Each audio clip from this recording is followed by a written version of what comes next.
সরকারি কর্মকর্তা কর্মচারীদের প্রতিদিন সকাল ৯টা থেকে ৯টা ৪০ পর্যন্ত বাধ্যতামূলকভাবে নিজ নিজ অফিসে অবস্থানের নির্দেশ দিয়ে পরিপত্র জারি করেছে মন্ত্রিপরিষদ বিভাগ। সরকারি অফিসগুলোতে নতুন নির্দেশনার কতটুকু মানা হচ্ছে সে বিষয়ে খোঁজ রাখছেন মাহবুব হাসান রিপন। তিনি এই মুহূর্তে আছেন মতিঝিলের পানি উন্নয়ন বোর্ড কার্যালয়ে। আমরা সরাসরি যুক্ত হচ্ছি সেখানে। রিপন, নির্ধারিত সময়ে কর্মস্থলে আসছেন কিনা সবাই জানাবেন।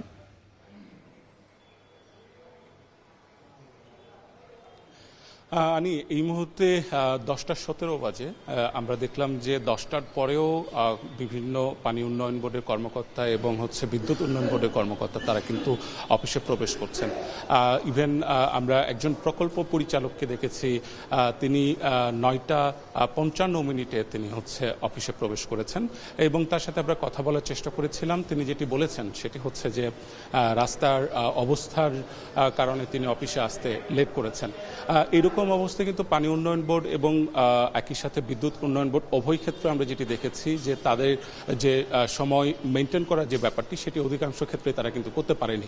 অর্থাৎ 9টার দিকে আমরা যখন এখানে এসেছি তখন দেখেছি যে অনেক যে অধিদপ্তর রয়েছে, অনেক অফিস রয়েছে, সেই অফিসগুলো তালাবদ্ধ ছিল এবং পরবর্তীতে আমরা দেখেছি যে 9টা 20-25 বিভিন্ন স্টাফ গাড়ি আসতে দেখেছি আমরা, এবং পরিচালক থেকে শুরু করে ঊর্ধ্বতন কর্মকর্তা কর্মচারী যারা রয়েছেন তারাও এসেছেন 9টা 30-40 এরকম সময় এসেছে। আমরা কথা বলেছিলাম বিদ্যুৎ উন্নয়ন বোর্ডের একজন পরিচালকের সাথে। তিনি বলেছেন যে সরকার যে পরিপত্র 2রা ফেব্রুয়ারি জারি করেছে সেই পরিপত্রটি তাদের যে কর্মকর্তা রয়েছেন, যারা স্টাফ রয়েছেন তাদের সকলের কাছেই পৌঁছে দেওয়া হয়েছে এবং সেই অনুযায়ী অফিসে আসার জন্য তাদেরকে বলা হয়েছে। কিন্তু যারা সময় মেনটেন করছেন না তাদের বিরুদ্ধে কোনো ব্যবস্থা নেবেন কিনা এরকম প্রশ্ন আমি করেছিলাম। সেক্ষেত্রে তিনি বলেছেন যে যারা সময় মেনটেন করছেন না, হাজিরার যে ব্যাপার রয়েছে সেটি দেখার পরে তাদের বিষয়ে অবশ্যই ব্যবস্থা নেওয়া হবে এবং তাদেরকে সতর্ক করা হবে যাতে সময় মতো তারা অফিসে আসেন।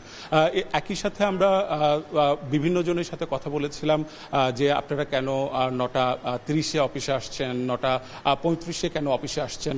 তারা যেটি বলেছেন যে রাস্তাঘাটে জ্যাম থাকার কারণে এবং রমজান মাসের যে একটি ব্যস্ততা আছে শেহরিতে, সেই ব্যস্ততার কারণে তারা কিন্তু তাদের যে সময় মেনটেন করার যে ব্যাপারটি তারা সেটি করতে পারেননি।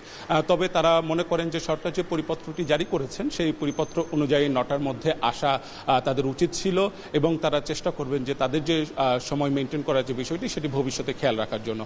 আমরা একই সাথে পানি উন্নয়ন বোর্ডের যিনি শীর্ষ কর্মকর্তা রয়েছেন আমরা তার সাথেও কথা বলেছি। তিনি বলেছেন যে অবশ্যই হাজিরা দেখে এই বিষয়ে আমরা ব্যবস্থা নিব, এরকমটি আমাকে জানিয়েছেন।